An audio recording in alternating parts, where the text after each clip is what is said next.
Había noches que hablaba a mi manera con Dios y le decía, no quiero amanecer mañana. No hay tratamiento, no hay medicación, no hay nada. Vete a tu casa, me dijeron. Tuve 7 meses en cama y empecé a visualizar que corría, que me recuperaba, que retomaba mi universidad, mi trabajo. Al mes de hacer eso, mi padre me dice, no sé qué pasa, los análisis están cambiando. Y bueno, al tercer mes de hacer eso, me dicen, tu hígado se regeneró completamente, es un milagro, no entendemos qué pasó. ¿Qué parte consideras que hay de psicología y qué parte hay de fe en ese proceso que te hizo llegar a donde estás ahora y haber sanado una enfermedad pues que era bastante trágica desde un primer momento? Creo que 80% fe y 20% mente. Wow. La persona se puede cambiar para bien. Puedes dejar de ser enojón, de ser miedoso, de ser ansioso, de estar triste todo el tiempo, sin motivo. Hay que tener cuidado de idealizar a los humanos. Ni Jesús lo permitía. Él decía, ustedes harán cosas aún más grandes. El sentido de todos, yo creo que es... Eso se perdió mucho. Bienvenidos a un nuevo episodio de Zen Talks. Hoy tengo el honor de poder charlar con Juan Lucas Martín, psicólogo clínico especialista en ansiedad, trauma, estrés y meditación, además de conferencista internacional. La conversación de hoy ya os la podéis ver venir un poquito porque se van a tratar los temas que ya sabéis que nos interesan aquí. Vamos a hablar de la mente, vamos a hablar del trauma, vamos a hablar de la ansiedad que predomina en la sociedad a día de hoy, de cómo estamos en búsqueda constante y no sabemos hacia dónde ir ni cómo ir, cómo nos puede ayudar la psicología, cómo nos puede ayudar la manera en la que nosotros podamos entender qué nos preocupa, de dónde venimos, hacia dónde vamos. Hoy tengo a una persona que sé que va a responder a esas dudas y que sé que vamos a tener una conversación que a muchos de vosotros os va a poder inspirar. Así que sin más dilación, bienvenido, Juan Lucas. Muchas gracias, René querido, un placer estar aquí. ¿Cómo estás? Muy bien, muy agradecido de compartir contigo y tu audiencia. Qué bueno. Tengo aquí un montón de preguntas, pero creo que hoy no lo voy a mirar tanto porque sé que la conversación va a fluir. Tenemos cosillas en común y cosas que contarnos y un placer pues haberte conocido ahora y estar ahora hablando de esto. Quería regalarte nuestros suplementos. Primero, tengo un par de regalos para que les eches un ojo. Hay dentro un challenge que le llamamos Zen Challenge. Te voy a regalar un boli también para... Muchas gracias. Es esa cartulina. Qué lindo. Magnesio. El focus para la concentración y el calm para la calma. Tomo. Porque hablaremos... Sí, toma la suplementación. Muchas gracias. Nada. Mira, echar un ojo al Zen Challenge, que es un reto de 30 días. Me gustaría saber, de los hábitos clave, ¿a cuál te gustaría comprometerte? A ver. La idea de este challenge es que nuestros clientes lo reciben con nuestros suplementos y pueden probar durante 30 días a mejorar su vida comprometiéndose a uno de estos retos que pongo aquí, como 1 hora de deporte al día, leer 10 páginas. A ver, eso lo hago, 2 litros de agua también, dar las gracias también. Creo que hago todo. ¿Haces todo? Buah, Pero voy a, tal vez ahora, fortalecer más deporte. Más deporte, ¿no? Estuve con tantos viajes y... Los viajes son matadores. Me cuesta más, pero me comprometo con más deporte. Genial. Y quería regalarte nuestro magnesio 7 Plus. Muchísimas gracias. Con 7 sales de magnesio para todo lo que necesites, sobre todo ahora que estás viajando y en el tour y dando conferencias. Tal. Tomo de noche y es muy bueno para recuperación muscular, así que muchas gracias. Brutal. Qué bueno. Y lo último ya, quería regalarte mi libro. Wow. Que acaba de salir. Y creo que te puede gustar, por lo que he visto de ti. Encontrar un hogar. Lindo título. Gracias. Muchas gracias, Lueller. Ya me contarás qué te parece. Felicidades. Me gustaría empezar esta conversación preguntándote por tu historia personal, porque creo que tú tienes el origen, ¿no? de tu preocupación, de tu carrera. Tú tienes una historia, si no recuerdo mal, con 21 años. Uh-huh. Tienes un evento que cambia tu manera de ver las cosas y de verdad me gustaría que lo compartieses aquí con nosotros. Sí, así es. Fue un antes y un después. Fue como el comienzo de un despertar. Tenía 21 años, hoy tengo 47. Estaba en tercer año de la carrera de psicología y empiezo a sentirme mal, con fiebre alta, 40 grados. Empiezan a ver que tenía una semana con fiebre, no tenía ningún virus, ni una angina, nada. Mi padre es médico, cardiólogo. 15 días con fiebre alta, 40 grados. Empiezan a hacer todo tipo de análisis a ver qué estaba provocando la fiebre. No encuentran nada. Encuentran una hepatitis. Un mes con fiebre alta. Sin diagnóstico, no sabían cuál era la causa. No era ni la A, ni la B, ni la C, ninguna conocida. Y recién al mes me dan la noticia y me dicen es algo muy raro, es una hepatitis muy grave, completamente atípica, poco común, que nunca habíamos visto un caso así. Investigando en la infectología mundial vimos que solo hubo 10 casos en el mundo, tú eres el 11 y no sabemos qué les pasó a los demás, probablemente se murieron y no tenemos nada que hacer. No hay tratamiento, no hay medicación, no hay nada. Vete a tu casa, me dijeron. Y me deprimí, empecé a estar cada vez más débil, 2 meses, 3 meses, con fiebre, bajé 15 kilos en 15 días. Había noches que hablaba a mi manera con Dios y le decía, ya, no quiero amanecer mañana. Era un dolor de cabeza que me explotaba la cabeza, una fiebre que nunca había experimentado, no podía comer, no podía tomar agua. Y bueno, la historia fue larga, pero estuve 7 meses en cama. Y de esos 7 meses, como al tercer, cuarto mes, digo, si de afuera no pueden hacer nada, una mañana de invierno me acuerdo, salí, caminaba con dificultad, salí al jardín y sentí, tengo que hacer algo de adentro. Si de afuera no pueden, tengo que cambiar mi actitud porque así voy cada vez peor. Y empecé, dije, ¿qué es lo que más extraño? Mi madre era psicóloga, siempre me enseñaba pensamiento positivo, visualización creativa, y nunca lo había practicado mucho, siempre la escuchaba. Y empecé a visualizar que corría, que me recuperaba, que retomaba mi universidad, mi trabajo. Y empecé a hacerlo y me sentía cada vez mejor. Me elevaba el ánimo a hacerlo. Extrañaba mucho correr, a mí me encanta correr. Y lo hacía cada vez más, cada vez más, cada vez más.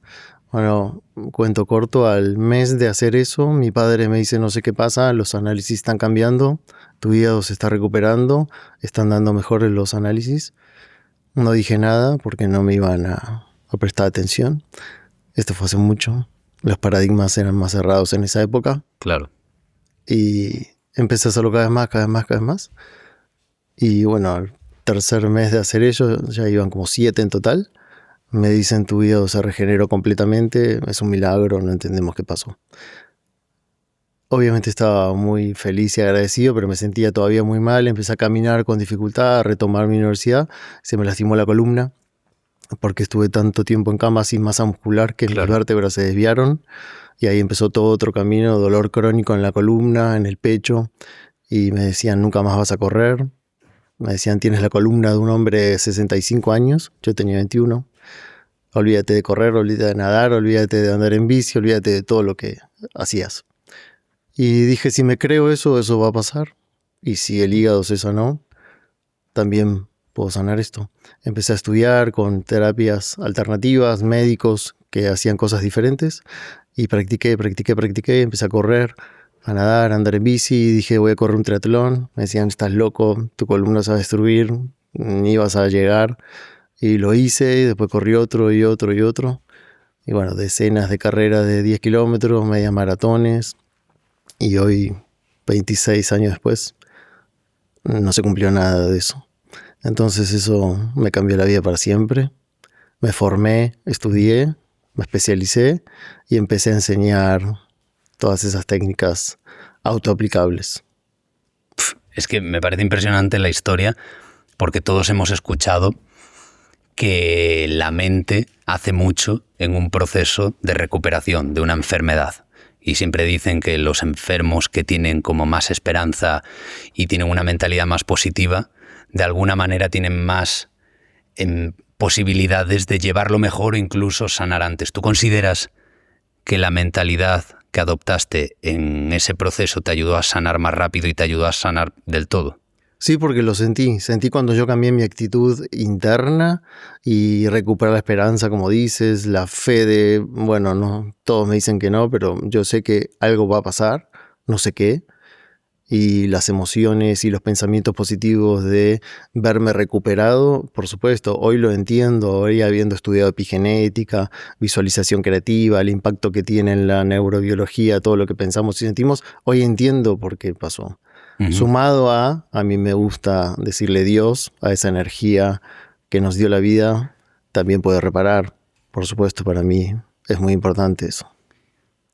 ¿Y qué parte hay? ¿Qué parte consideras que hay de psicología y qué parte hay de fe en ese proceso que te hizo llegar a donde estás ahora y haber sanado una enfermedad pues que era bastante trágica desde un primer momento? Y creo que 80% fe y 20% mente. Wow. Sí, porque la mente es limitada. Es muy poderosa. Nuestra mente puede lograr muchas cosas con nuestros sentimientos, ¿no? Juntos. Pero tiene un límite. Cuando hablamos de una energía creadora, que a mí me gusta decirle Dios, otros le dicen energía vital, universal, o muchos nombres. Cuando hablamos de eso, esa energía que hace que tu hígado pueda reprocesar, que tu corazón pueda latir, que dos células invisibles al ojo físico como un espermatozoide y un óvulo se junten y tú no hagas nada y salga un ser humano a los 9 meses. Esa energía que hace que una flor florezca, esa energía dadora de vida es mucho más poderosa que la mente. Qué bueno.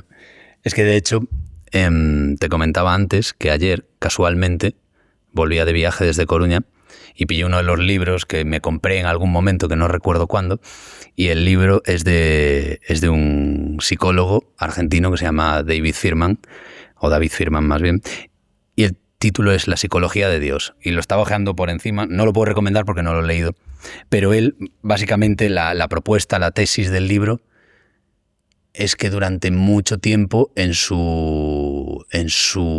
lo largo de su carrera, porque es psicólogo clínico además también, él veía como que no conseguía hacer un buen diagnóstico porque algo faltaba, como que la psicología per se no le permitía sanar bien o darles unas herramientas completas a sus pacientes. Y él, como creyente en Cristo, tuvo que aprender a que las dos coexistiesen, ¿no? A cómo utilizar la psicología sin dejar a un lado la fe, el alma y el concepto de Dios. Y claro, esto es un tema muy interesante en el mundo de la psicología, ¿no? Porque hay gente que lo separa totalmente, la psicología por un lado, luego la fe por el otro. Tú, como psicólogo clínico, me has dicho que crees en Dios. ¿Cómo ves esta coexistencia de la fe y la psicología clínica? Bueno, es una linda sincronía, no lo conozco a él, voy a leer su libro, pero me pasó algo muy parecido. En un momento de mi carrera, cuando empecé a atender pacientes, estas técnicas que enseño, las enseño desde el comienzo, son muy efectivas, quitan fobias, traumas, ansiedad en muy poco tiempo, mucho más rápido que la terapia parlante, que es la que uno habla y habla. Esto hace trabajar a los hemisferios cerebrales y es rapidísimo. Pero igual sentí que algo faltaba, como me comentas de David. Entonces, ahí empecé a meter la espiritualidad, que yo ya en mi vida personal la practicaba, pero lo empecé a introducir en el consultorio a los pacientes. Y tuve un gran llamado en mi corazón en un momento, por mi práctica de meditación y contemplación, que es lo mismo que oración, cada uno a su manera, y ahí sentí que tenía que enseñarlo a muchas personas. Jesús fue siempre mi maestro, y sentí que las personas llegaban a avanzar hasta un límite. Y después, para perdonar ciertas cosas, necesitaban una vía espiritual, entender el perdón sobre todo, entender la compasión de cosas que provocan mucho sufrimiento. La psicología tenía un límite y la espiritualidad no lo tiene. Entonces ahí empecé a unir todo, cuerpo, mente, espíritu. Que en esa época me criticaron mucho, pero no me importó. Es que me parece interesantísimo porque, claro, las críticas están siempre ahí, ¿no? Y cuando uno mezcla la fe con la ciencia, porque la psicología es una ciencia, hay gente que no lo sabe, pero es una ciencia, hay gente que se molesta, ¿no? Porque quiere separarlas de alguna manera, pero los que sois valientes como tú, que teniendo un bagaje académico, ¿no? y y un análisis clínico de lo que a lo que os dedicáis, en tu caso la psicología, el poder envalentonarse y dirigirse hacia la fe también e incluirla con todo lo malo que eso puede conllevar, ¿no? A nivel críticas de colegas, me imagino. Ujú. ¿Cómo reaccionó tu mundo alrededor? No, me dieron la espalda. Me decían, bueno, se volvió loco. ¿Cómo va a enseñar a visualizar y a meditar y a conectar con su espíritu? ¿Qué es eso? Eso no es psicología. Uh-huh. Fue duro, fue un proceso de mucha soledad, noche oscura del alma que tuve que atravesar muy solo. Con muy pocas personas podía apoyarme. Bueno. Y hoy lo agradezco. Eso me hizo más fuerte, me hizo no prestar atención a los juicios, a las críticas. Y además, tú lo dijiste, ciencia y espíritu siempre estuvieron unidas. Nunca estuvieron separadas. En un momento la humanidad se separaron. Pero antes los antiguos místicos maestros sabían de matemáticas, sabían de física, sabían de las leyes, pero en un momento eso se fracturó y se separó. Así que para mí, y lo hago todo el tiempo, hay que volver a unir ciencia y espíritu. Totalmente, porque se cree a día de hoy que siempre han estado separadas, pero la separación es forzosa. O sea, porque como tú dices, Exacto. Siempre han estado unidas. Y las leyes no las inventaron los científicos. Los científicos descubrieron las leyes. Newton descubrió la ley de gravedad porque estaba observando cómo caían las manzanas. Pero no la descubrió, no la inventó, la descubrió. Uh-huh. Totalmente. Y así con cada ley de física, esas leyes estaban de antes. ¿Y quién creó esas leyes? Total. El tema del sufrimiento, es que me encanta tenerte aquí porque es un tema que me apasiona personalmente, ya no por la pasión, sino por el sufrimiento que todos vivimos a nivel individual. Uh-huh. y que yo he vivido en mis carnes, tú has vivido en tus carnes. ¿Qué has aprendido del sufrimiento teniendo en cuenta la historia de tu vida que acabas de contar y la enfermedad que sufriste a los 21 años y, por ejemplo, ahora este escarnio y este rechazo por parte del mundo académico cuando tú empezaste a hablar de la fe, además de la psicología? ¿Qué le puedes enseñar tú a los que nos estén escuchando sobre el sufrimiento y cómo lidiar con él? A mí me enseñó mucho, me enseñó a ser más compasivo, a entender a los que sufren, a entender los procesos, la paciencia, que las cosas no son cuando uno quiere, hay que esperar, muchas veces procesos. Fue un gran maestro. De hecho, esa experiencia, gracias a esa experiencia hoy hago lo que hago. Creo que si eso no me hubiese pasado, no estaría haciendo lo que hago. Así que hoy agradezco que me pasó eso. Es que eso es algo muy importante que yo creo que todos debemos tener más en cuenta. Que las tragedias, en el momento en el que nos ocurren, creo que nuestra reacción inmediata es rechazarlas o tener una especie de sospecha de injusticia. ¿Por qué me ocurriría esto a mí si yo no me lo merezco? Y con el tiempo podríamos decir que casi todas las desgracias tienen un aprendizaje y una oportunidad de crecimiento. ¿Estás de acuerdo con eso? Sí, completamente de acuerdo. Uno se tiende a poner en víctima, como dijiste. ¿Por qué a mí? Y eso no te da ninguna respuesta ni te lleva a ningún lugar, te encierra. Y ahí cuando cambias ese por qué, para qué, de para qué me está pasando esto, ahí encuentras el sentido. Uh-huh. Porque el sufrimiento va a estar siempre en la vida, es inherente a la vida humana, siempre va a estar. Pero tenemos la posibilidad, como decía Víctor Frank, de elegir la actitud que tenemos ante el sufrimiento. Y eso lo cambia todo. Antes mencionaste que utilizas una serie de técnicas, ¿no?, con tus pacientes que van más allá del hablar, ¿no?, de la psicología de hablar y hablar. ¿Cuáles son esas técnicas o cuáles crees que son las más eficientes para sanar traumas o reducir ansiedad? Hay varias. Yo me baso en 2 que son autoaplicables y muy fáciles para que la gente lo aplique rápido. A mí me interesa que la gente avance. No tanta teoría, entonces se lo doy muy digerido, muy fácil. Es técnica neuroemocional, NET es la sigla en inglés, Neuroemotional Technique, técnica neuroemocional, es un fragmento de esa técnica, y EFT en inglés, Emotional Freedom Technique, técnica de liberación emocional. Esas 2 son autoaplicables, fáciles, efectivas y el resultado es muy rápido. Para ansiedad, para traumas, para fobias.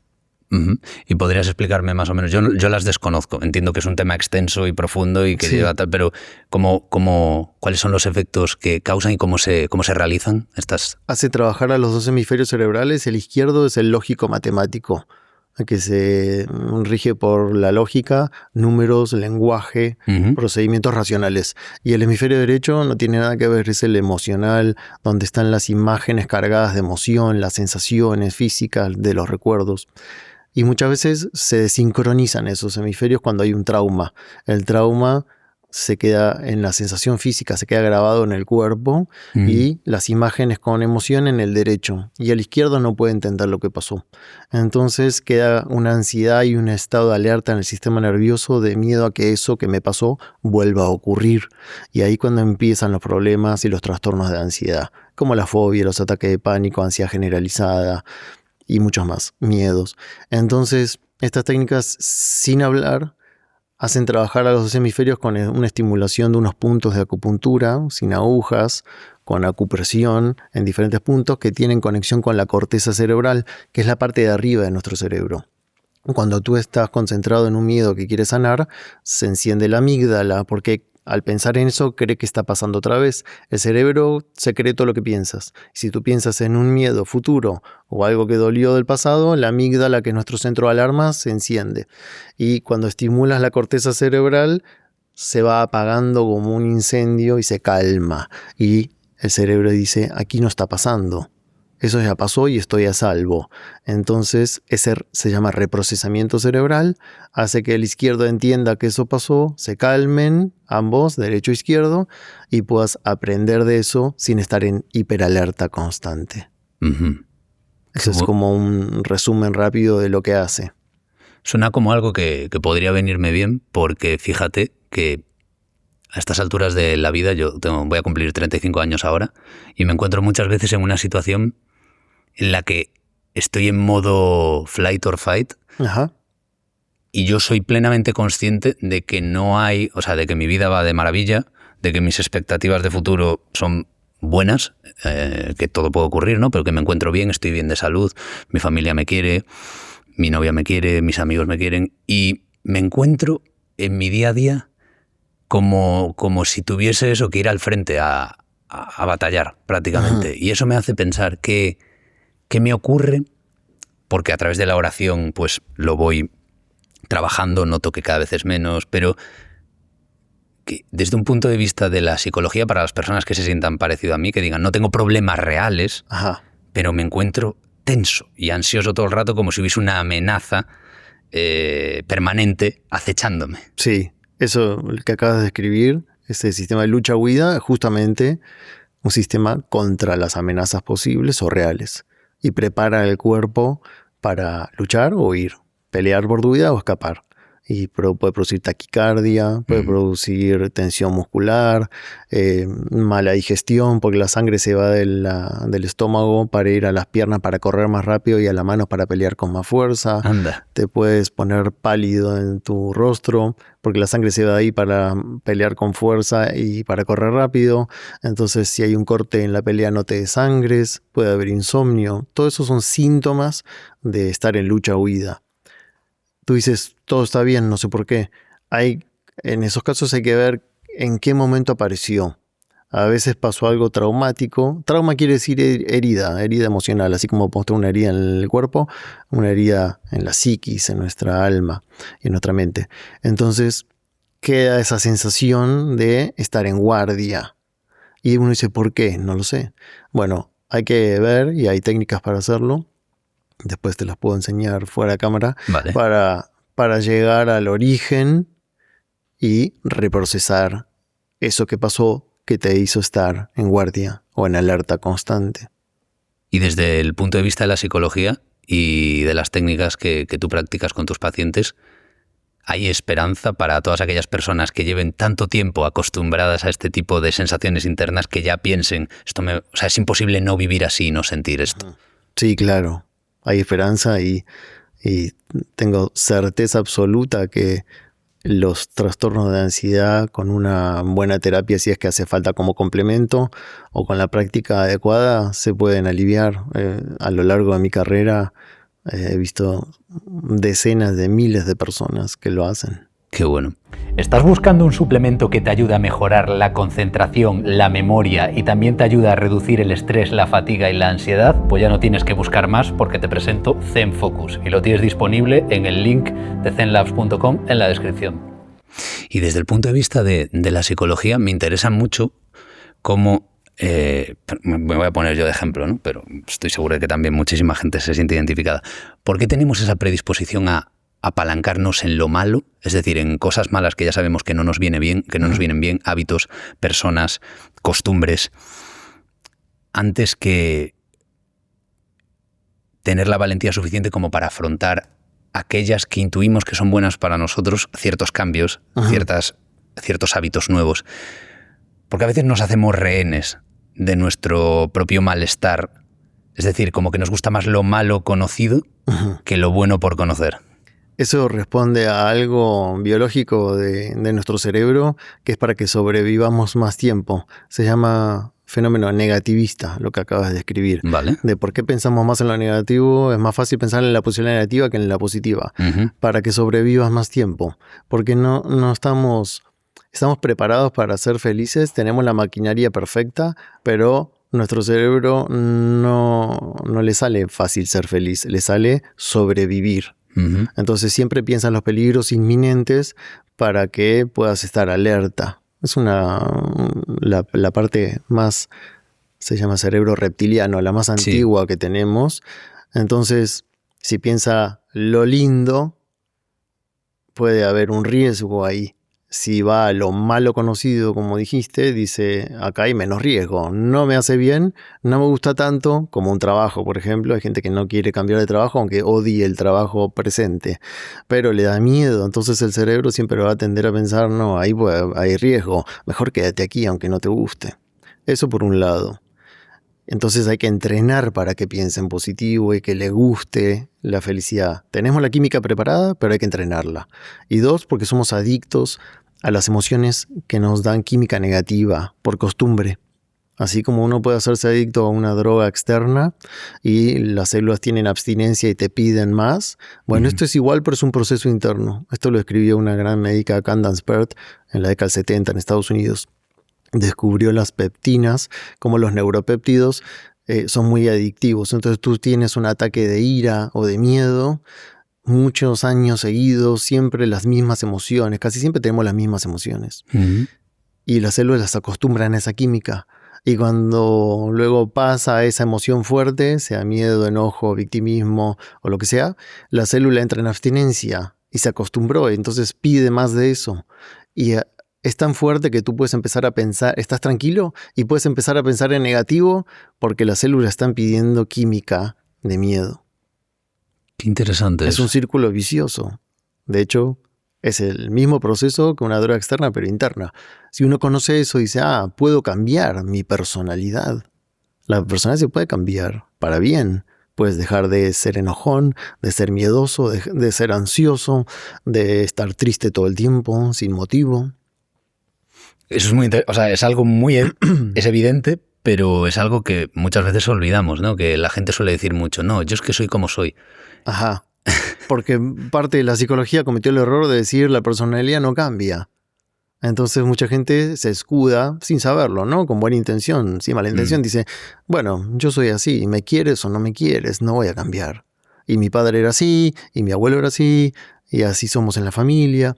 Entonces te atrapa eso. Si tú dices, no, yo puedo convertirme, superarme y desarrollar emociones positivas, y eso con la práctica no es de un día para otro, ¿verdad? Con la práctica cambias tu actitud ante la vida, cambias tu forma de ser, te puedes convertir en alguien alegre y alguien que no te ve después de mucho tiempo te dice, ¿qué te pasó? Eres otra persona, para mejor, ¿verdad? Y la práctica hizo eso. Qué bueno. ¿Qué papel juega la infancia? Porque yo te explico, o sea, a mí me da la sensación, yo a día de hoy he conseguido muchas cosas y he sido valiente respecto a muchas otras, pero hay una parte de mí que respecto a enfrentar la incertidumbre o todo lo que pueda llegar a ocurrir en un futuro cercano, en un futuro lejano, me genera una angustia que yo creo que se retrotrae a mi personalidad de cuando era niño, porque yo cuando era niño pues viví una serie de situaciones familiares que me generaron como muchísimo estrés. Yo no me daba cuenta, ¿no? Como muchísima incertidumbre y muchísima angustia, discusiones y vaivenes. Entonces yo como que pillé ese miedo de niño a no sé lo que va a ocurrir el día siguiente, entonces ya estoy en un estado permanente de angustia. ¿Qué pasa? Que luego ya pasó toda la adolescencia, todo se ordenó, digamos, y la vida ha seguido. Y al final yo soy valiente, soy miedoso y soy valiente al mismo tiempo. Es decir, tengo miedo y enfrento el miedo. Pero aún así no consigo relajarme, y con la fe, aún siendo creyente y confiando en Dios, me despierto todos los días y sigo. Por ejemplo, hoy cuando iba a hablar contigo pensaba, ojalá salga bien. Ya la tenía preparada, tenía muchas ganas de hablar contigo, sabía que aunque no tuviese esto podríamos hablar durante horas. Y aún así había una parte de mí que me decía, ¿y si sale mal? ¿Y si de repente te encuentras en una situación en la que pierdes el control? Tengo como muchísimo miedo a perder el control. Y pienso, ¿hasta qué punto la infancia? Porque tampoco quiero regodearme en mi infancia. Ya está, ya fue. Pero hay una parte de ese niño que sigue operando dentro de mí, aún habiendo ya superado muchísimos momentos y muchísimas cosas que a mí deberían decirme, René, ya está. Entre la confianza que tienes en Dios y lo que Dios te quiere, tira para adelante y todo va a ser a bien. No tengas miedo, ¿no? Como dice nuestro Señor. Pero aún así lo tengo. Bueno, acabas de descubrir dónde está el origen de lo que me comentaste, que hoy en la adultez tienes esa sensación de lucha-huida. Porque ahí se fundan casi todos los miedos en la infancia. Y en eso que describiste, en ese momento de estrés que viste en tu infancia, que luego lo superaste, pero eso queda en el cuerpo. El sistema nervioso no lo olvida eso. Es una forma de estar alerta y tratar de sobrevivir. Entonces tú lo entendiste intelectualmente, la fe te ayudó, pero sigue estando. Claro. Después, cuando aprendas las técnicas, trabajas esas escenas, sobre todo las sensaciones físicas, aunque no tengan tantos recuerdos, y el sistema nervioso lo va a ir limpiando de tu memoria celular y se va el miedo. La incertidumbre no hay que quitarla. La incertidumbre es imposible quitarla, es parte de la vida y hay que amigarse con la incertidumbre. Muchas personas me dicen, pero no quiero tener incertidumbre. Olvídate, siempre vas a tener incertidumbre. Lo que pasa es que hay que diferenciar miedo de incertidumbre. El miedo hay que quitarlo. El miedo es contrario al amor, a la esperanza. Una cosa es precaución, una cosa es incertidumbre, que es no sé qué va a pasar, pero confío que va a salir todo bien. Eso es atravesar la incertidumbre y siempre va a estar. El miedo no te sirve para vivir. Te sirve para correr más rápido si te corre un león. Está bien, en un caso extremo, pero para el día a día te quita mucha energía.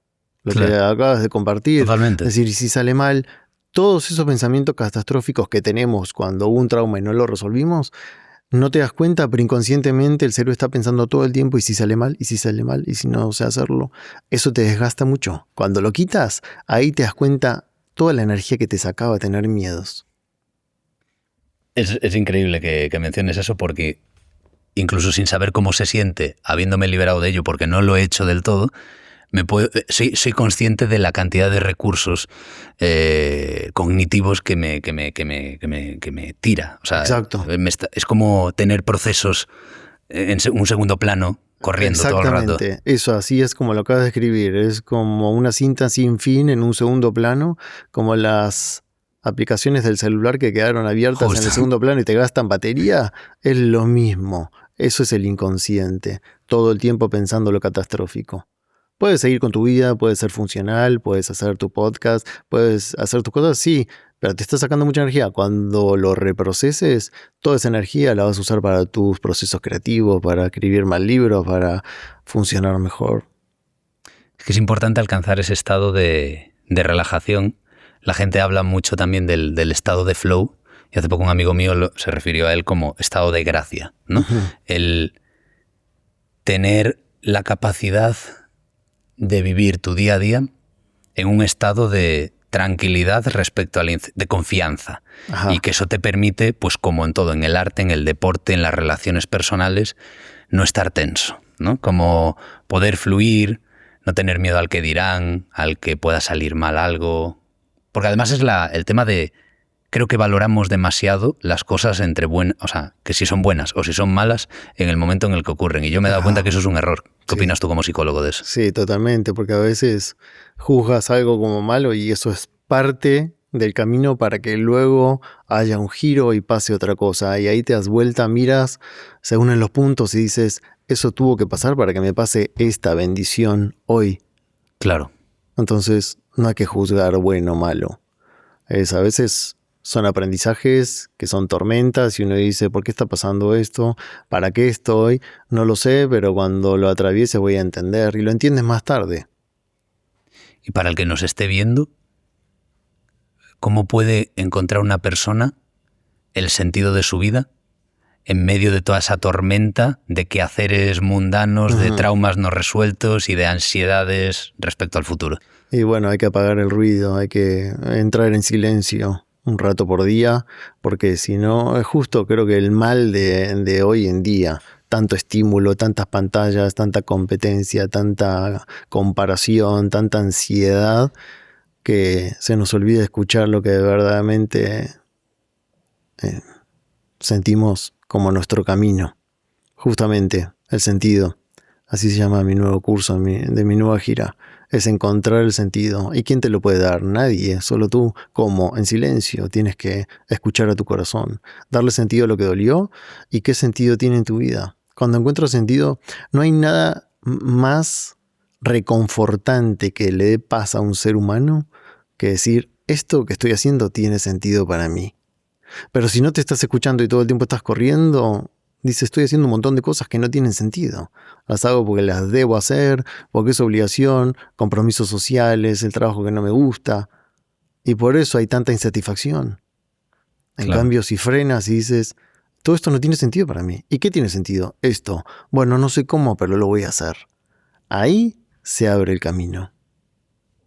Totalmente. De hecho, acabas de decir una cosa muy interesante y me ha recordado algo que me explicó mi amigo Lotips, Andrés Millán, que se llama procrastinación activa, que es una tendencia muy actual de muchas personas que se creen productivas, entre las cuales me puedo incluir a veces, haciendo muchas cosas a lo largo del día o trabajando en muchas cosas o estando pendiente de muchos asuntos que en el fondo muchos de ellos son innecesarios o muy optimizables. Es decir, podrías quitar la mitad de los pensamientos y la mitad de las tareas que haces en tu día a día, delegarlas u optimizarlas mejor, pero en el fondo nos gusta muchas veces, no nos gusta ser productivos y nos gusta ser útiles, nos gusta pensar que lo estamos siendo y que muchas veces caemos en esa procrastinación activa de yo hago muchas cosas a lo largo del día. Sí, pero ¿qué estás haciendo? Lo que estás haciendo te viene bien, encaja con el horizonte al que estás llamado a llegar, o simplemente estás haciendo muchas cosas para tener la sensación de que estás haciendo muchas cosas. Exacto. Sí, llenar un vacío. Que si te frenas, tal vez te enfrentas a un montón de vacíos. Totalmente. ¿Cómo trabajamos el silencio? Es algo que a mí personalmente me interesa muchísimo, porque sé que hay muchas formas. Me gustaría saber cómo lo trabajas tú. Hoy hay que buscarlo activamente, porque hoy estamos viviendo todo lo contrario al silencio con tanto estímulo. Entonces hay que buscarlo. Así como buscamos un momento para hacer deporte, que es necesario para estar bien y de buen ánimo y para estar saludables y vivir mejor, hay que buscar estar en silencio. Para mí, lo que siempre le digo a las personas, lo más fácil es a la mañana, en cuanto uno se levanta, despertarse un poco antes. Te despiertas a las 6, bueno, 5:30. Si te despiertas a las 7, bueno, 6:30. Media hora antes. No te vas a morir por dormir media hora menos y te puede cambiar la vida. Despertarte en silencio, cerrar los ojos, no agarrar ninguna pantalla, seguir en ese estado que acabas de salir de sueño profundo, que es muy especial, las ondas cerebrales de ese momento del despertar, y empezar cada uno a su manera, orando, meditando, lo que cada uno haga en su práctica espiritual o religiosa, y ahí escuchar tu corazón, cómo estás, qué emociones hay, qué quieres. En el silencio escuchas, en el ruido no escuchas nada. Escuchas, me refiero a uno mismo, ¿no? A la sabiduría de tu corazón, a tu inteligencia innata, a tu espíritu, como le quieras decir. Entonces a la mañana y a la noche. Y a la noche lo mismo, evaluando el día, evaluando qué tuvo sentido para ti, qué tiene corazón, qué no tiene sentido para ti. En esos momentos uno se va descubriendo. Y una vez que descubres Lo que te traba, bueno, ahí te pones activo y lo quitas a ese obstáculo del camino. Eso le enseño a las personas. Pero hay que buscarlo, a esos momentos de silencio, de contemplación. Porque antes era fácil, no había tanta distracción. Ahora no. Ahora es lo opuesto a sentarte a estar en silencio, meditar o contemplar. Nunca hubo tanto estímulo. Totalmente. Y de hecho, en mi caso personal, yo creo que mi mayor mal es eso. O sea, aparte de mi ansiedad y de mi angustia y de mi estrés permanente, viene por estar constantemente contaminado por estímulos y yo ser esclavo de ellos. Y no lo puedo evitar porque estoy enganchado a las redes sociales, tengo mi podcast, mis redes, mis tal, y estoy permanentemente teniendo ideas, recibiendo feedback externo. Me pasa, sí. Y a veces digo, sí, me da la sensación de que si tiras el móvil al mar y estuviese un año, que eso no lo puede hacer todo el mundo, lo que dices tú, por la mañana al menos. Yo es que ya me voy a los extremos siempre. No, claro. Me iré un año a una cabaña y me quedaría así, estoy seguro que me sentaría genial. Puedes hacerlo como experimento y sería una experiencia maravillosa, pero no hace falta. Claro. Hay que encontrar el equilibrio. Justo. Porque si te vas al extremo no lo vas a hacer. Entonces, y si te vas un año vas a dejar tus cosas que están ayudando a mucha gente. Entonces, hay que encontrar el equilibrio. Total.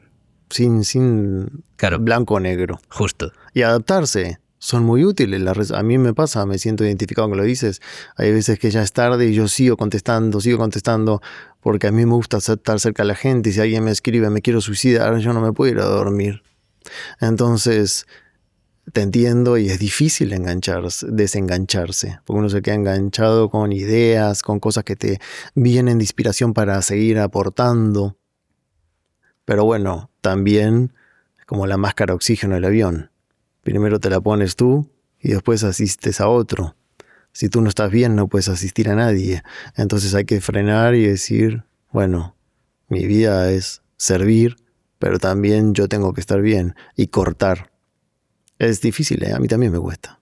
Sí, me alegro de que lo compartas. No me alegro por ti, porque ojalá no lo vivieses así, pero creo que a día de hoy mucha gente... Sí, y estamos aprendiendo, creo, todos aprendiendo. Justo. Esta nueva era de tanta hiperconectividad. Es muy buena porque si lo sabes usar, yo ayudo a más personas gracias a internet y gracias a las redes sociales que antes cuando no existían. Ayudo mucho más, tú también, con tu mensaje. Entonces, son muy útiles. Yo creo que si el Maestro Jesús estaría aquí con cuerpo, estaría adaptado a la modernidad. Tendría Instagram. Seguro. Estaría haciendo lives todo el tiempo. Pero también se cortaría. Y como así, decía, basta, ahora necesito estar solo. Claro. Sí, se retiraría, se recogería. Sí. Entonces yo creo que a mí me ayuda a tener presente esa imagen. Es bueno, hasta acá. Porque ahora necesito recuperar energía. Qué bueno eso, los tiempos son muy importantes. Y hay veces que las personas no lo entienden, pero hay que poner límite. Porque si tú no pones límite, los demás no lo van a poner por ti. Me acaban de venir muchas cosas a la cabeza respecto a esto. Me ha gustado que hayas mencionado el asunto del suicidio, porque a mí también me escribe gente muy a menudo. Como yo hablo y me muestro vulnerable y hablo de las cosas de la vida, y en mi libro ahora hablo de las reflexiones sobre la muerte, sobre Dios, sobre la incertidumbre, la identidad. Yo noto que estamos todos no, pero la gente tiene una falta de sentido, una falta de propósito, una confusión de identidad, y muchos de ellos, muchas personas se quitan la vida cada día y muchas personas están pensando constantemente en la posibilidad de llegar a hacerlo. Sé que es un tema muy amplio y muy complejo, pero tú como psicólogo, como persona y como hombre de fe, ¿qué le dirías a alguien que esté ahora mismo pensando que su vida no tiene sentido y que igual es mejor que se quite del medio por esas falsas sensaciones que tienen esas personas en ese momento de que no son suficientes y que el mundo sería un lugar mejor sin ellos? Es muy difícil. Hoy está muy, muy generalizado, lamentablemente. Del 2020 hasta aquí ha aumentado muchísimo la tasa de depresión y suicidio. Yo lo sé como terapeuta y como en forma personal. Mi hermano más grande se suicidó hace como 9 años, 10 años. Dios, lo siento. Y no, gracias, pero lo tomé como una maestría de amor incondicional, de seguir amando aunque no estás de acuerdo con lo que hace el otro. Tienes que respetar lo que hace el otro. Qué bonitos. Y cuando me escribe alguien, obviamente yo por mensaje no puedo. Yo le digo, no puedo ayudarte por mensaje, esto no es una terapia, necesito que busques ayuda urgente. Y hay líneas telefónicas, depende del país, que asisten. Y con respecto a tu pregunta me dicen ya no puedo más. Y es verdad que no pueden más. Y el suicidio, su intención positiva, siempre los seres humanos tenemos una intención positiva. Por más que afuera parezca absurdo, la intención positiva del suicidio es dejar de sufrir, que se termine ese calvario, ese sufrimiento. Entonces, parece raro, pero su intención es positiva para su sufrimiento, ¿no? Uh-huh. Sí. Entonces yo les digo, te entiendo, conozco a muchas personas que lo iban a hacer, no lo hicieron. Empezaron a practicar lo que enseño, aférrate a la vida, llama ahora a un profesional, porque yo no puedo ayudarte por mensaje. Y aquí descargas las técnicas gratis en mi sitio web, empieza a hacerlo y muchos, gracias a Dios, ninguno le ha pasado que se haya quitado la vida. Todos esos casos que te cuento, que fueron muchos, son muchos, semanalmente recibo esos mensajes. Y es muy gratificante cuando te dicen, ese mensajito que me respondiste a las 12 de la noche me salvó la vida. Y no me suicidé gracias a eso. Eso es muy fuerte. Eso es tremendo, porque además yo a veces personalmente intento, como quiero cuidarme yo, como decías antes con la mascarilla del avión, ¿no? Como ya te he comentado que yo tengo ahí como mis torbellinos y mis tormentas en la cabeza, a veces sí que digo, bueno, ya está, ¿sabes? Tengo que salvarme yo primero, ¿no? Pero sí que pillas el móvil en un momento determinado y alguien te escribe y tienes esa sensación de, ¡fua!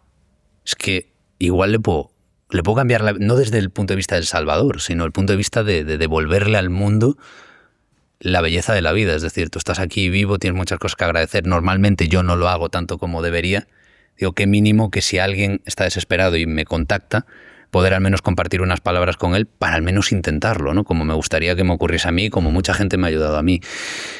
Pero claro, es difícil, para mi gusto, vivir en esa tensión de ayudarme a mí, cuidarme a mí e intentar estar siempre disponible para entregar mi amor a los demás. Ahora estoy derivando más hacia la segunda, porque me doy cuenta de que cuanto más amor entrego a los demás, mejor me encuentro yo y más salgo de dentro de mi cabeza, que creo que estar dentro de mi cabeza no me ha venido muy bien. No sé tú qué opinas como psicólogo, pero es como, hay como estudios, si no me equivoco, bastante potentes, que correlacionan el estar dentro de la cabeza de uno con los pensamientos rumiantes que le llaman, con sentirse miserable y trastornos depresivos, ¿no? El vivir muy dentro de tu cabeza te hace sentir miserable. El vivir más hacia afuera sí, te hace sentir mejor. Pero claro, no es tan blanco ni tan negro, ¿no? Yo sí, me inclino por la opción 2 de estar afuera dando y sirviendo, pero con el equilibrio. A mí me sirvió, por si te sirve, hacer bloques, es decir, bueno, hago esto, y estas 2 horas es mi bloque para responder todo lo que pueda en esas 2 horas. Puedes hacerlo a la mañana, a la noche. Pero después, como hablamos, bueno, ahora recuperarme yo no puedo, porque si no, no vas a poder responder a nadie el otro día, porque vas a estar sintiéndote mal, porque fue un drenaje de energía y no recargaste. Y lo que decía, sí, hay estudios científicos muy lindos de la persona que da genera antidepresivos. La que recibe genera antidepresivos, la que recibe ayuda, la que da ayuda también, y también los científicos observaron, y el que observa un acto de bondad y de amabilidad también siente esa sensación agradable de la serotonina, la dopamina, oxitocina, que es la hormona del amor. Entonces, el estar dando nos hace mucho más felices. Estar metidos en la cabeza, como decías, eso es peligrosísimo, porque es insaciable la mente. Vas a estar siempre pensando lo negativo, rumiando el pasado, pensando lo catastrófico futuro que tal vez nunca va a pasar. Entonces es muy peligroso quedarse en la mente. Y es una espiral descendente en la mayoría de las ocasiones. Sí, y sin límite. Justo. Te puede volver loco encerrarte en la mente. Total. Disculpa que te interrumpa el podcast, pero te habrás dado cuenta de que al principio de cada conversación siempre le regalo al invitado el modo zen, Esto que ves aquí son nuestros 3 suplementos. El Focus para la concentración, el Calm que te ayuda, como su propio nombre indica, a bajar los niveles de estrés y el Sleep que te ayuda a conseguir un sueño más profundo y reparador. Los puedes encontrar en zenlabs.com. Link en la descripción. Continuamos con la conversación. Y para todas aquellas personas que estén buscando sentido y el horizonte de su vida, me gustaría preguntarte si tenemos un horizonte en común o si tenemos un sentido de vida común, prácticamente todos los seres humanos, o cada uno tiene el suyo. Porque ahora mismo, con el tema de las redes sociales, la hiperconectividad, yo siento que con la gente con la que hablo, y sobre todo los jóvenes, buscan una vida que ya existe. Ajá. Es decir, la mayoría de los jóvenes, y yo he sido así y sigo pecando de eso, tienen referentes, ven a muchísima gente por Instagram, escuchan historias e intentan construir y estructurar sus vidas en base a una fórmula que aparentemente ya existe en otra persona. Y eso es algo que me gustaría que la gente reflexionase en esta conversación. ¿Los objetivos de cada persona, los anhelos, son tuyos o son proyecciones pues, de otras personas o de tus padres mismos sobre lo que quieren de ti? ¿Y cómo uno puede quitar toda esa bruma y todas esas distracciones y saber realmente qué es lo que debe hacer y hacia dónde debe ir? Sí, es algo muy común eso que mencionas, sobre todo en los jóvenes, que le está haciendo mucho daño a los adolescentes y a los jóvenes.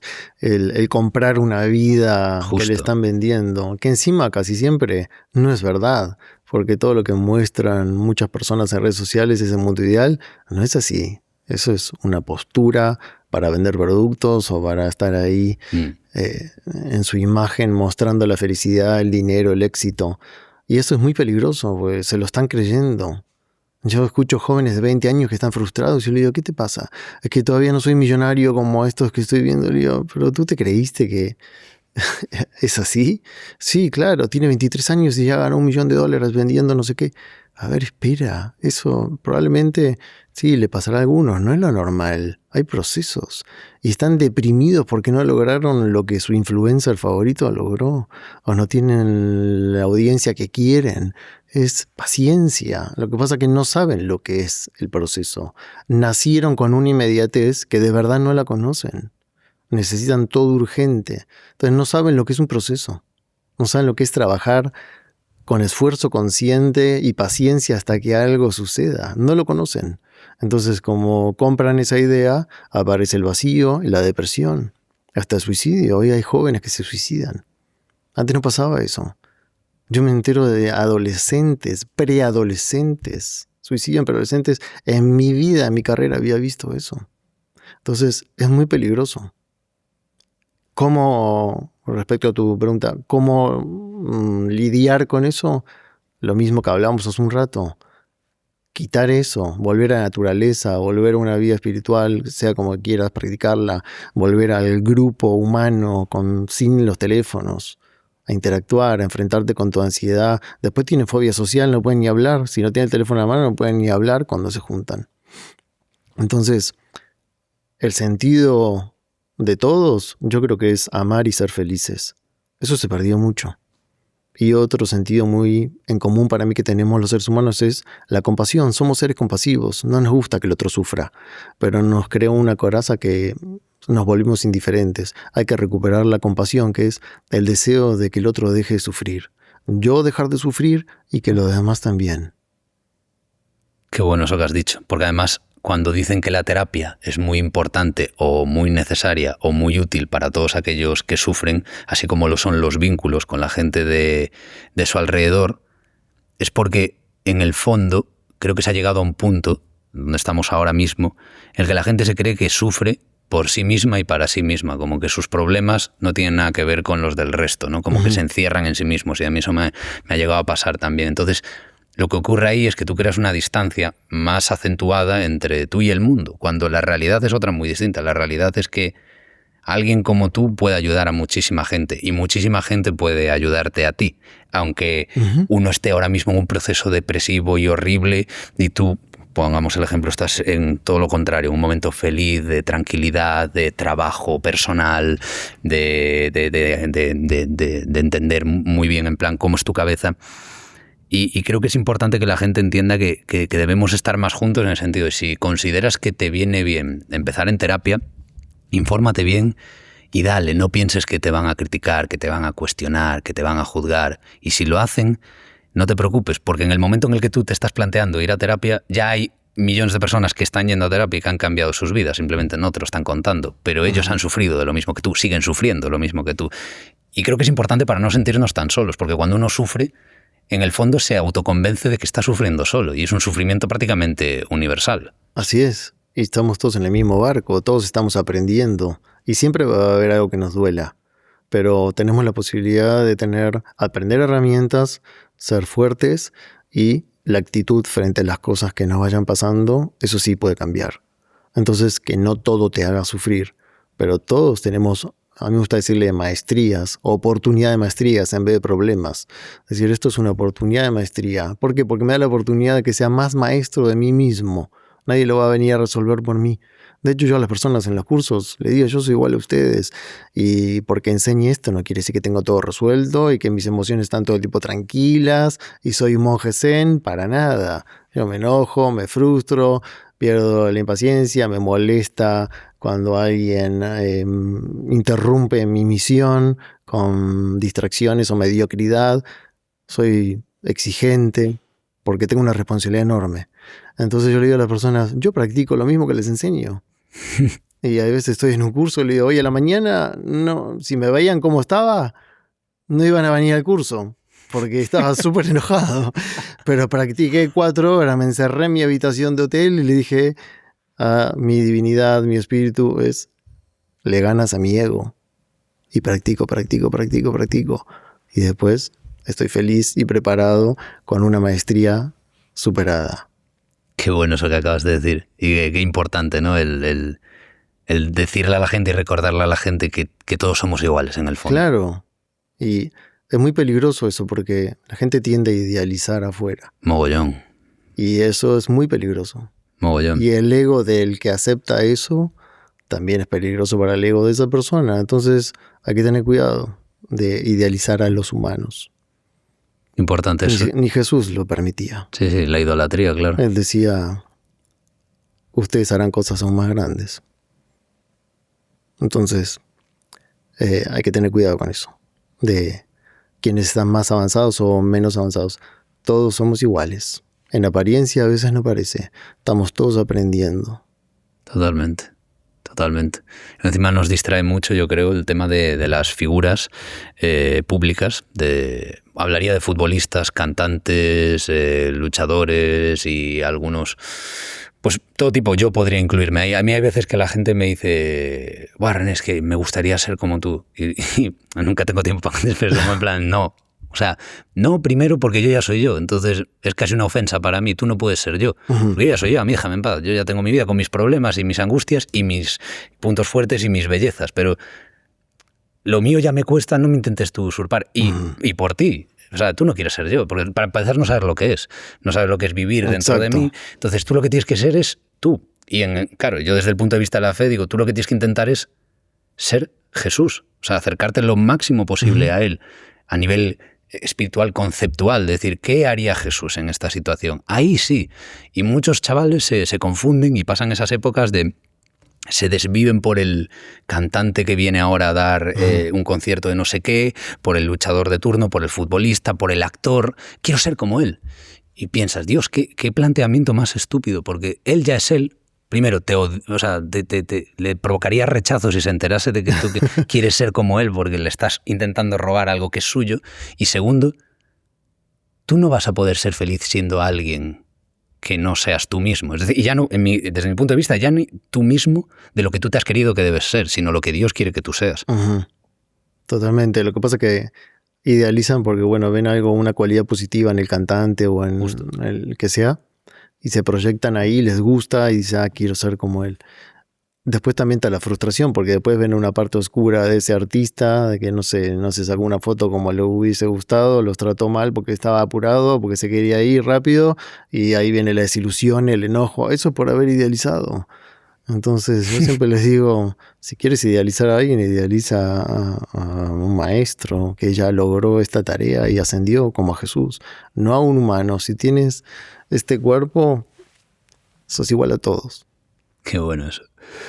¿Qué le recomendarías tú a una persona? Ya te pregunto como psicólogo, a nivel personal, experiencia.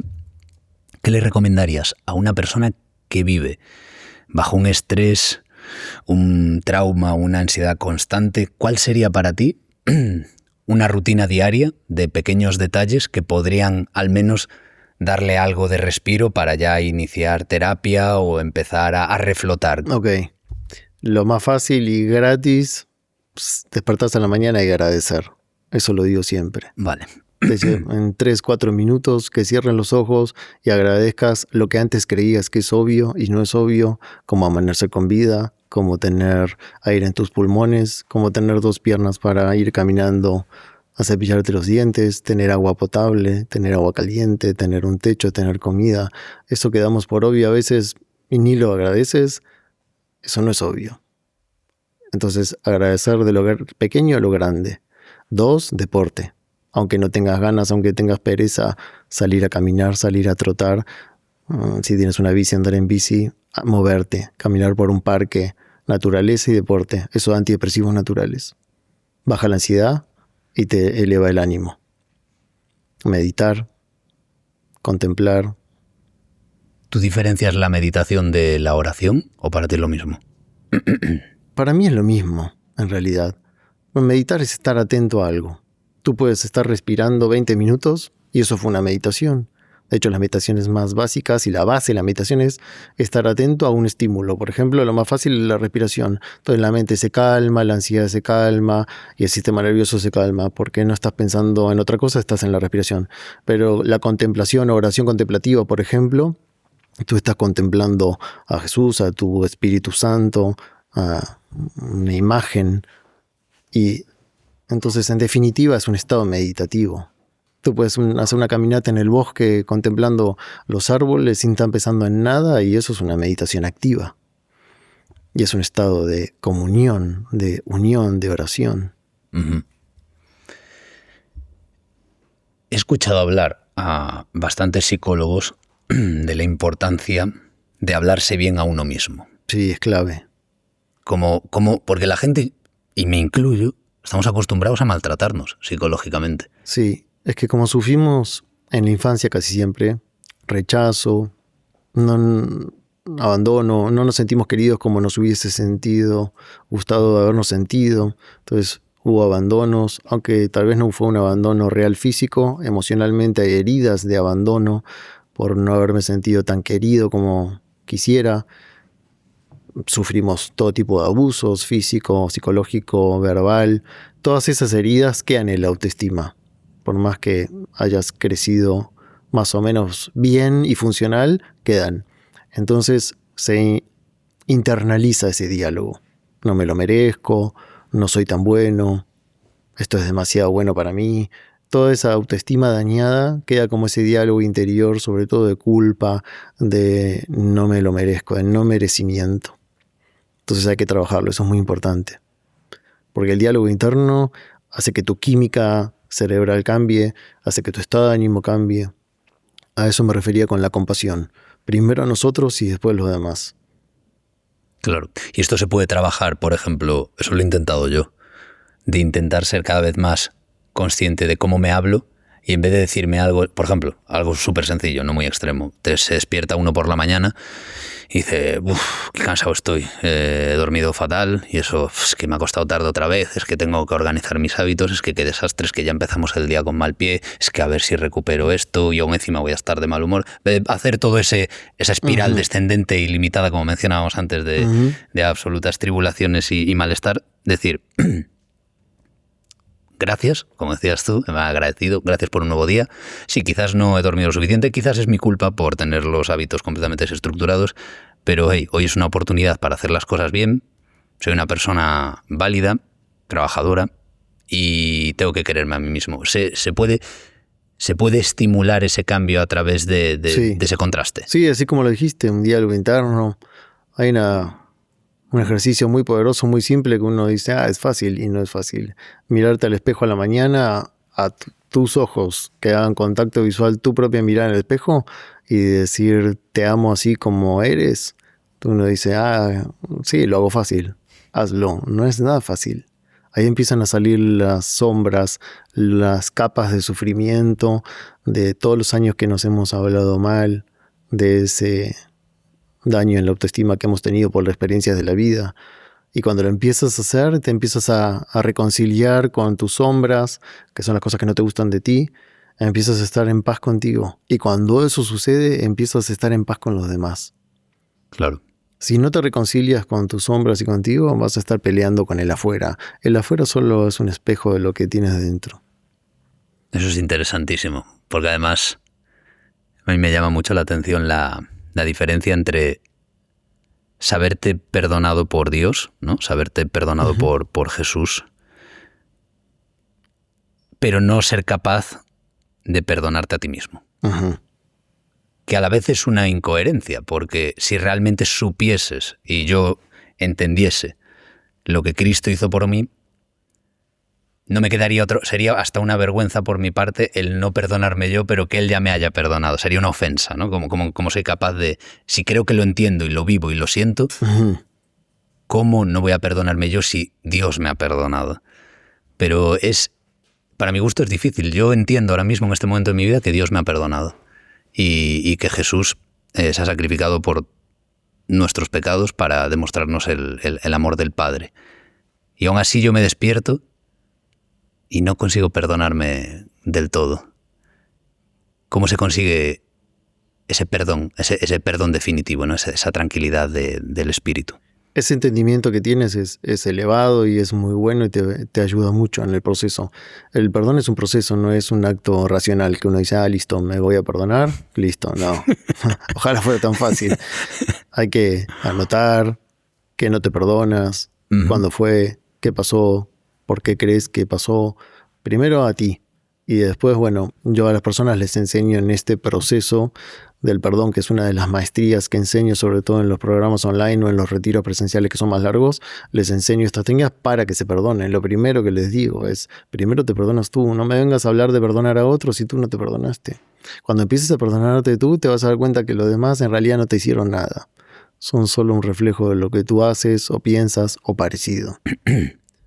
Yo esto lo enseño en las cárceles y también les enseño el perdón, para que se perdonen por lo que hicieron.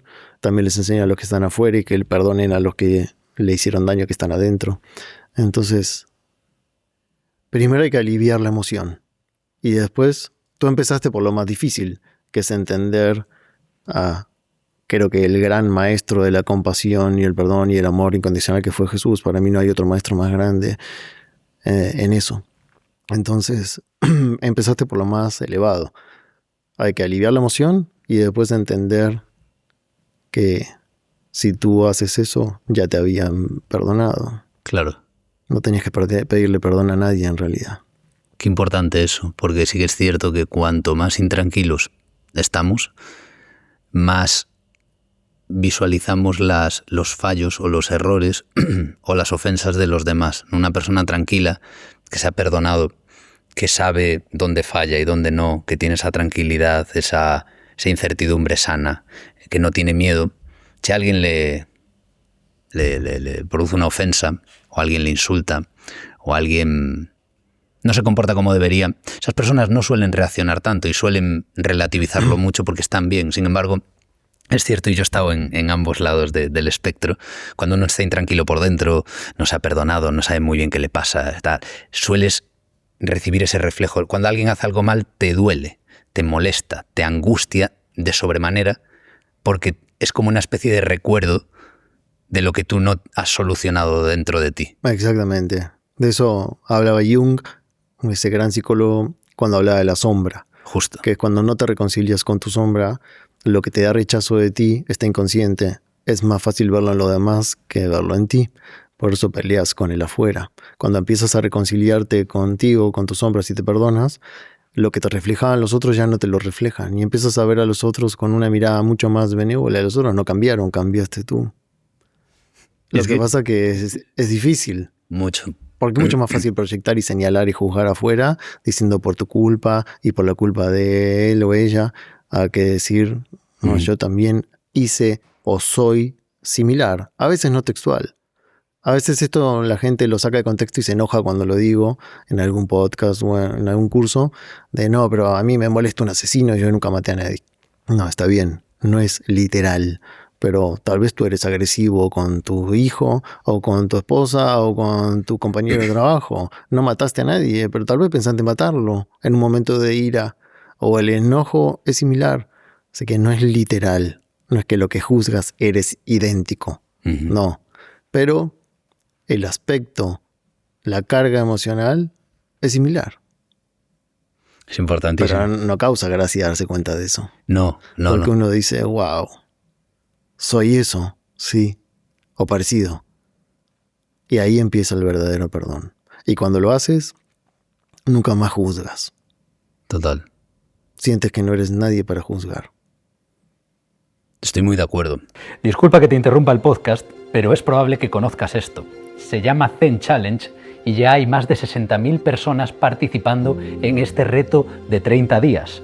Muchos de vosotros ya lo conocéis porque viene en cada caja de Zen. Cuando pilláis uno de nuestros productos en zenlabs.com aparece un Zen Challenge dentro de la caja. Muchos de nosotros hemos conseguido retos que jamás nos habíamos propuesto antes de conocer el Zen Challenge y estamos mejorando nuestra vida día a día. Entra en zenlabs.com, pilla uno de nuestros suplementos y disfruta de esta nueva aventura.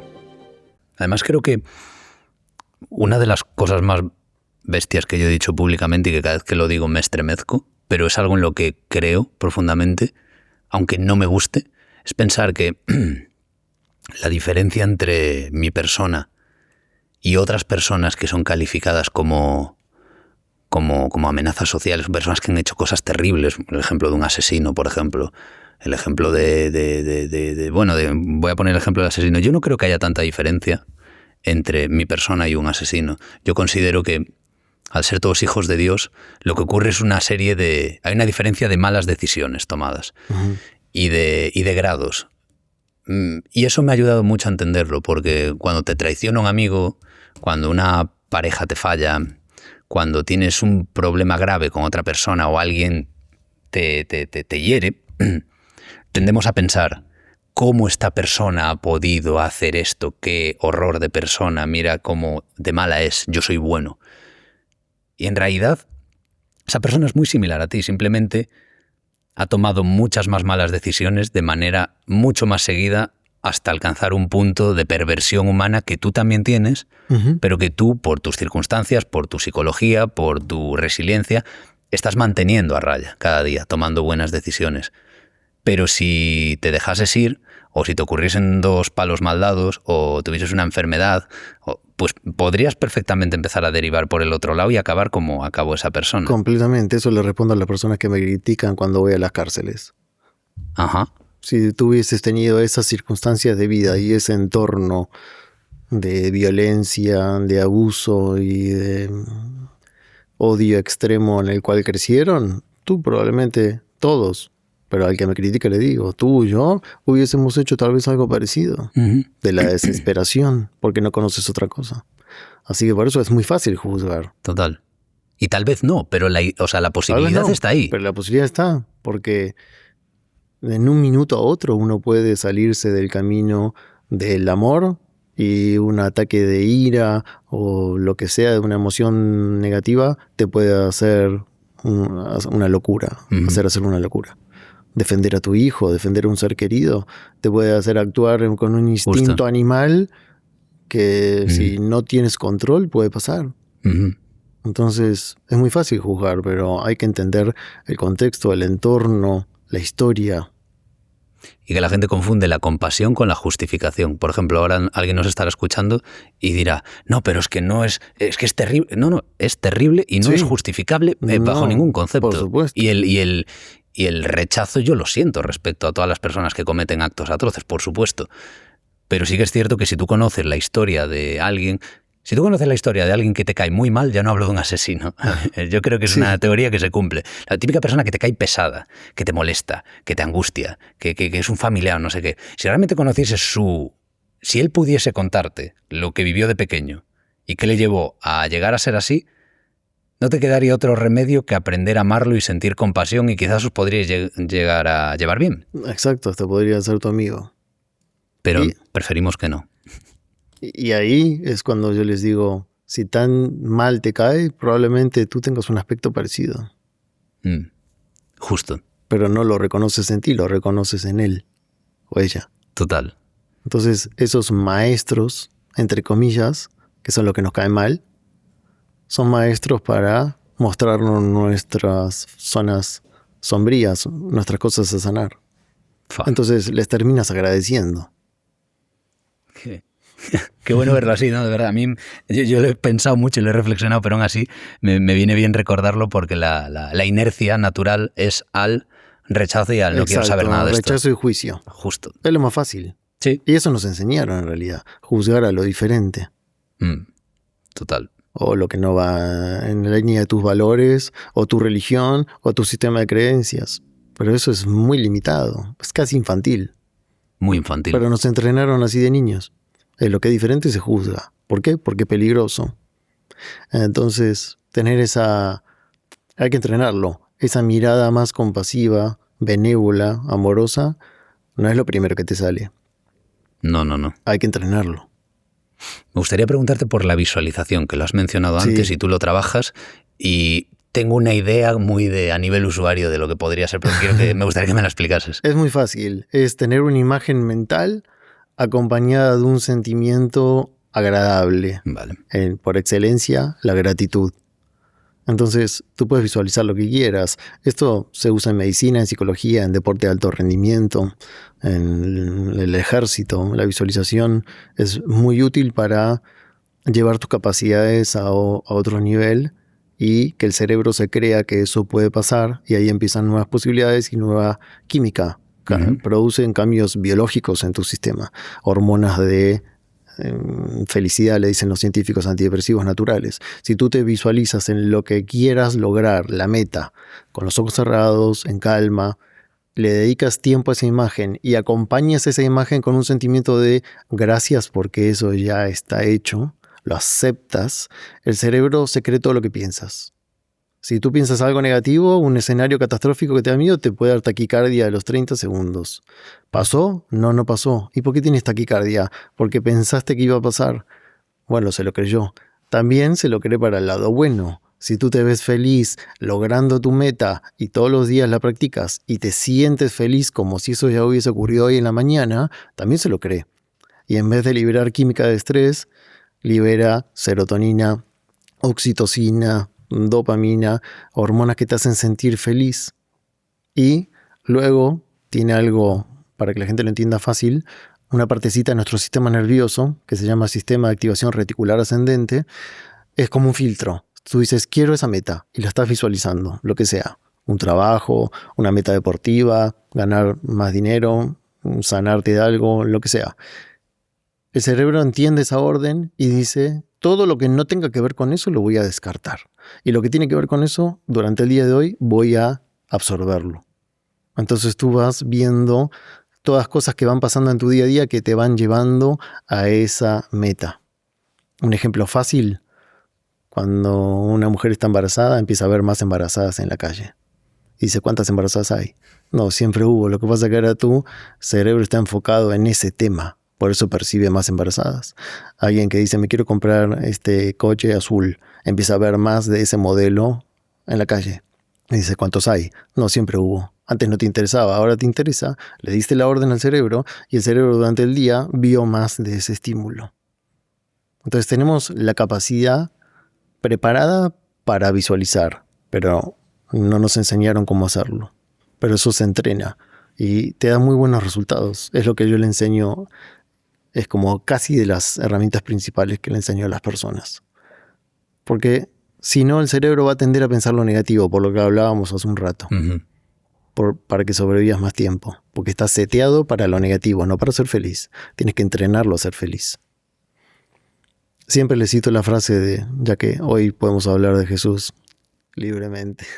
Totalmente, vamos. A mí me dejan de seguir mucho cuando hablo de Jesús, así que me da igual, también, supongo que a ti también.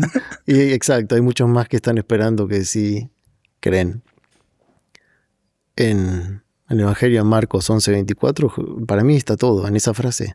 Jesús dijo, cuando ores, lo que sea que desees, creyendo que ya lo has recibido, lo tendrás. Para mí eso es el ABC de la visualización. Es que es bíblico, además, claro.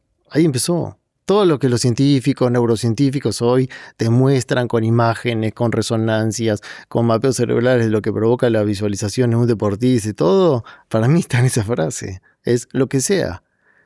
Aceptando que ya pasó, creyendo que ya lo has recibido y de agradecer por eso, ya está.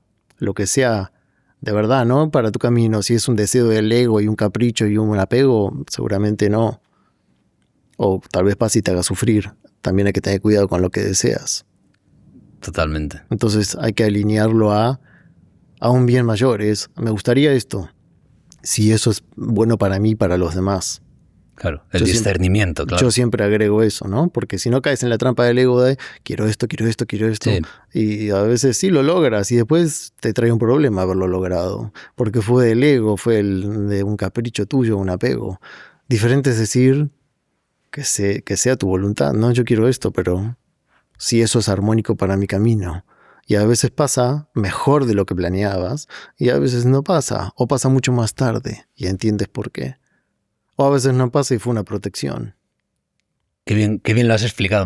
Ojalá vamos a sacar un clip entero de esto porque de verdad que me ha parecido una manera espectacular de resumir de alguna manera cómo las personas que están desorientadas ahora mismo pueden orientarse hacia un bien mayor a través de esa visualización y de esa fe.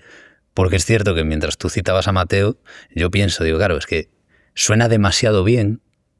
Lo que tú desees, lo tendrás. Sí, aceptándolo. Pero claro, eso implica una fe.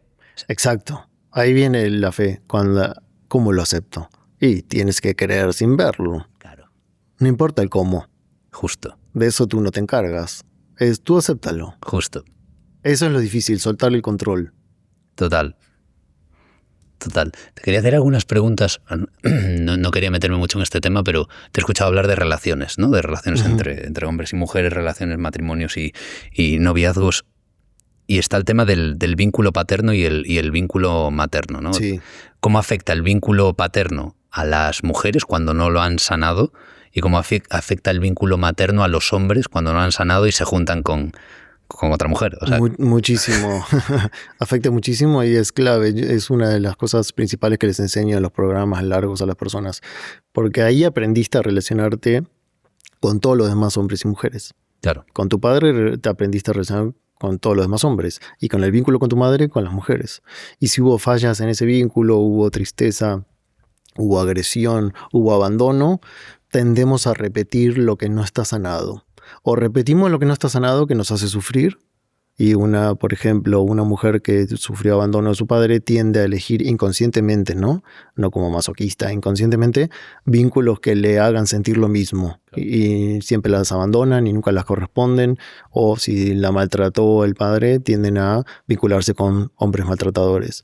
Lo mismo con nosotros los hombres. Si tuviste una madre que no te dio afecto, vas a tender a repetir y a sufrir.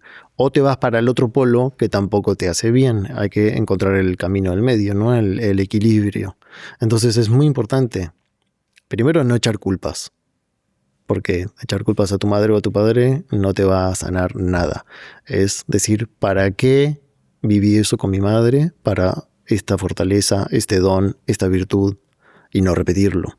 ¿Y para qué viví esto con mi padre? Y así vas sanando. Y eso hace que te vincules con los hombres y las mujeres sin un lugar de carencia, que te vincules de un lugar sano. Pero es muy importante. Es muy importante porque aparte, por ejemplo, yo lo noto mucho, últimamente estoy conociendo a muchos chavales jóvenes que vienen por lo del libro o por mi canal y me hablan. Y a veces los veo con sus parejas, chicos, en este caso, porque a mí el género femenino no lo entiendo tan bien porque yo soy hombre, entonces conecto más con los hombres. Pero muchas veces veo veo claramente como muchos chavales tienen parejas que los gobiernan demasiado. Es decir, que tú ves que el chaval está completamente contraído y que la que manda es su novia y lo tiene casi como si fuese pues una especie, como su hijo. Ajá. como su hijo. Y yo, al haberme criado solo con mi madre, claro, yo tuve que resolver un Edipo potente, porque yo tenía a mi madre idealizada y sin yo darme cuenta, y por muy turbio que suene, sobre todo si la gente no ha estudiado nada de psicoanálisis, yo inconscientemente buscaba a mi madre en mis parejas, sin darme cuenta. Lo que pasa es que yo me hacía un truco a mí mismo, que era que físicamente las buscaba muy distintas a mi madre, pero psicológicamente se parecían muchísimo. La personalidad. Entonces yo sin darme cuenta estuve años fracasando en relaciones porque no buscaba una novia y a una mujer. Yo sin darme cuenta estaba buscando a mi madre. Y eso ahora, que yo por suerte ya lo he superado, gracias a la terapia y gracias a darme cuenta de lo turbio que es eso, ¿no? Cuando te das cuenta te incomoda. Pero veo a muchos chavales, hoy por ejemplo, cayendo en eso, digo, o sea, los conozco un rato y digo, tu novia no es tu novia, es tu madre. Y yo sé que ellos no se dan cuenta. Y digo, qué curioso, ¿no? Sí, es inconsciente. Tú te diste cuenta y lo trabajaste, pero la mayoría de las personas, me animaría a decir, que ni se lo plantean. O te dicen, bueno, pero tan mal no salí, hice lo que pudo. Sí, ya sé que hizo lo que pudo y le agradecemos a ambos lo que pudieron, pero tienes que sanarlo porque no te estás dando cuenta que tus relaciones actuales estás sufriendo por lo mismo que sufriste ahí. O como tú contabas, estás buscando que te den algo que no les corresponde. Justo. Eso le correspondía a tu madre o a tu padre, no a tu novia, a tu amiga, a tu amigo, ni a tu jefe. No les corresponde suplir esos vacíos. Y si no lo sanas, vas a estar todo el tiempo exigiendo. Esas personas que en la pareja nunca están satisfechas, que siempre es, no me alcanza, no me alcanza, no me alcanza. Nunca le va a alcanzar. Y si se va a otra relación, le va a pasar lo mismo, y a otra, y otra, y otra. Porque no sanó esa carencia original en esos vínculos primarios. ¿Y podemos amar a otra persona si nosotros aún no somos capaces de amarnos bien a nosotros mismos? Yo creo que es muy difícil. Yo creo que primero, para amar de verdad, el amor de verdad, ¿no? Es primero contigo. Yo no creo en la media naranja. Vale. Creo en que te puedes encontrar con otra naranja entera, no la media naranja. Creo que tú tienes que ser tu media naranja. Porque si no experimentas lo que hablábamos, el perdonarte, el tenerte paciencia, el aceptarte con todos tus errores y sombras, no lo vas a hacer con el otro. Si tú te reconcilias con eso, vas a poder dar amor sin esperar a cambio, sin estar midiendo, a ver, pero yo te di más, tú me diste menos, o sin estar reclamando, o sentirte abandonado y reclamarle cuando el otro te dice nada te llena. Yo creo que es muy importante empezar con uno. Lo que pasa es que no nos enseñaron, esto nos deberían enseñar en la primaria. Nos enseñaron a proyectar para afuera y que el otro venga y te compense. Es inconsciente, no te das cuenta. Totalmente. De hecho, es que nos han enseñado a amar, yo como digo yo, de una manera perversa, en la que... Exigiendo. Pasando facturas. Entonces creo que lo más sano sería, aunque no es lo que nos enseñan, pero lo que jóvenes que nos están escuchando que tal vez todavía no tienen pareja, que empiecen a hacerlo, porque no todos tuvimos esa oportunidad. Amarse a uno para decir, me siento tan bien conmigo que ahora quiero compartir con alguien este amor. No, estoy esperando que alguien venga a hacerme sentir feliz. Importantísimo. Y va a haber otra persona de otro lado que le va a pasar lo mismo, que también se siente tan bien que quiere amar a alguien. Y ahí se encuentran y eso es una relación mucho más sana. Obviamente siempre hay crisis y conflictos, siempre en toda pareja. Aparte, hombre y mujer somos animales muy diferentes, tenemos el cerebro muy diferente, sentimos diferente, entonces hay que tener paciencia, comprensión de ambos lados, entender, aunque a veces no entiendas. Total, y al menos desde mi punto de vista, claro, cuando esto se habla, para mí es el debate entre, una vez más, pensamos en extremos. A veces da la sensación de que hay que entrar en una relación, o sea, para que una relación funcione, estar sano ya, estar como optimizado. Y yo creo que sirve ya, lo que no sirve es ignorar lo que te ocurre y no tener ningún tipo de predisposición a querer cambiarlo, a querer matizar tu mente y a querer evolucionar como persona. Yo creo que tampoco hay que caer en él, para los que nos estén escuchando, que digan, vale, entonces ahora me voy a meter en el desarrollo personal y cuando ya esté plenamente desarrollado, ahí encontraré novia. No, Eso claro. es un error, ¿verdad? No, sí, qué bueno que lo aclaras. No me refería a eso. No se entendió así, pero quiero decir que hay gente que se va al otro extremo. No, por supuesto, no, eso uno va aprendiendo en la práctica, ¿no? Pero me refiero como a la esencia básica, es decir, no quiero una pareja para que me haga feliz y me compense lo que mi madre o mi padre no me dieron, no, quiero dar amor, es una decisión, quiero amar a alguien. Claro. Y no le voy a estar reclamando. Después hay un aprendizaje que nunca vamos a terminar. Nunca estás del todo preparado. Nunca. Total, siempre estás aprendiendo y evolucionando y después evolucionas a la par, ¿no? Justo. Sí, pero a lo básico me refiero. Es decir, bueno, mi pareja no va a venir a compensarme ni a salvarme. Total. Eso me corresponde a mí. Qué bueno eso, qué bueno. Aprovecho y te pregunto ¿qué es el amor para ti? Primero creo que es una energía el amor. El amor es una energía, ¿vale? Sí, me parece. Luego es una emoción humana que podemos sentir, pero es mucho más fuerte que la energía humana que podemos sentir. Y después es una decisión. Es cuando decides amar, ahí se abre tu corazón a esa energía que no controlas, que pasa a través de ti. Es una decisión. Qué bonito eso. Y un estado. Porque las emociones van y vienen. Los estados son permanentes. Tú puedes estar feliz y estar triste. Tienes una emoción de tristeza temporal, que es una energía que está ahí, y química temporal, pero estás feliz. Tu estado es de felicidad. Tú puedes estar amando incondicionalmente y tener días de tristeza o enojo. Pero hay que buscar ese estado. ¿Y cuál es una batalla que estés luchando ahora mismo, que puedas compartir y que pueda ser de inspiración para los demás? ¿Cuál es el challenge que estás lidiando? Todos los días tengo batallas. Creo que las batallas, como hablábamos mucho hoy, es con uno mismo en relación con todas las oportunidades de maestría que hay ahí afuera. Hacer lo que yo hago tiene muchas implicancias por momentos de batalla. Decir cosas que van en contra de los paradigmas normales, llenar teatros y organizar eso para que salga bien. Todo eso no es nada fácil.